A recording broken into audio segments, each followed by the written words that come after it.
भविष्य से आए एक रोबोट टीचर ने ऐलान किया कि डोरेमोन अगर ये टेस्ट पास नहीं करता तो उसे नोबिता के पास रहने का हक नहीं मिलेगा और उसे वापस भविष्य की दुनिया में भेज दिया जाएगा। पहला टेस्ट शुरू होते ही डोरेमोन ने देखा कि नोबिता की मम्मी घर में कुछ ढूंढ रही है। वो तुरंत मदद करना चाहता है, लेकिन मम्मी ने साफ साफ कहा कि उसे दखल नहीं देना चाहिए। लेकिन डोरेमोन टेस्ट में अच्छा करने के लिए मेमोरी हैमर निकाल लेता है। ये वो गैजेट है जो किसी इंसान की याददाश्त को दीवार पर प्रोजेक्ट कर देता है। उसने मम्मी की याददाश्त पर हथौड़ा मारा और पता चल गया कि उन्होंने चीज कहाँ छुपाई है, लेकिन वो चीज निकली मम्मी का छुपा हुआ गुप्त पैसा। मम्मी गुस्से से भड़क जाती हैं और नोबिता व डोरेमोन भागते हुए घर से निकल जाते हैं। इस गलत हरकत की वजह से डोरेमोन को पहले टेस्ट में खराब ग्रेड मिलता है। अगला टेस्ट शुरू हुआ और एक बिल्ली पेड़ से गिर रही थी। डोरेमोन ने फटाफट टाइम रैप फैब्रिक का इस्तेमाल किया। इस कपड़े से वह समय को थोड़ी देर के लिए रोक सकता था। बिल्ली तो बच गई, लेकिन कपड़े के साइड इफेक्ट की वजह से वो बिल्ली मोटे गोलू मोलू रूप में बदल गई। उसे दोबारा कपड़े से छूना पड़ा ताकि वो फिर से नॉर्मल हो सके, पर इस बार भी डोरेमोन को बुरा ग्रेड मिला।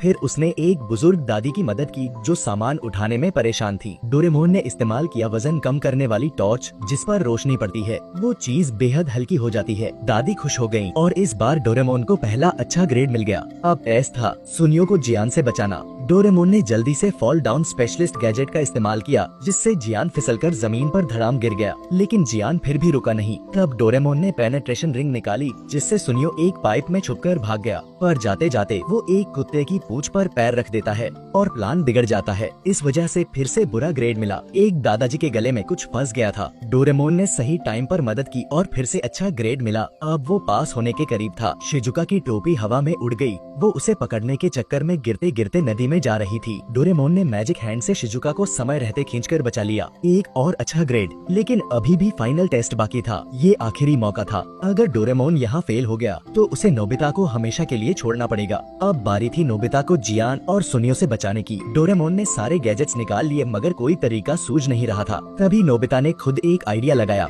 उसने जियान को उसी कुत्ते के पास ले जाकर भड़काया और जैसे ही जियान ने कुत्ते की पूंछ पर पैर रखा, कुत्ते ने उसे काटने के लिए पीछे दौड़ा। नोबिता खुद ही बच गया बिना किसी गैजेट के। दुर्भाग्य से क्यों की मदद डोरेमोन ने नहीं बल्कि नोबिता ने खुद की, इसलिए डोरेमोन को इस टेस्ट में ग्रेड नहीं मिला और इस तरह वह इम्तिहान में फेल हो गया। रोबोट टीचर ने कहा कि नियम कानून से ऊपर कोई नहीं। डोरेमोन को अब वापस भविष्य लौटना ही होगा। नोबिता और डोरेमोन दोनों उदास हो गए, लेकिन करने को कुछ नहीं था। आखिरकार डोरेमोन भविष्य के दरवाजे में चला गया। नोबिता जमीन पर अकेला बैठकर रो रहा था। अचानक टाइम ड्रॉअर खुला और डोरेमोन वापस बाहर आ गया। असल में रोबोट टीचर ने गलती से गलत रोबोट की परीक्षा ले ली थी। जिस रोबोट को टेस्ट देना था वो एक रैकून था, न कि डोरेमोन। इसलिए डोरेमोन पर कोई टेस्ट लागू ही नहीं होता था और वो वापस नोबिता के पास रहने के लिए आजाद था। नोबिता खुशी से झूम उठा और अंत में दोनों गले लगते हैं जैसे कुछ हुआ ही न हो।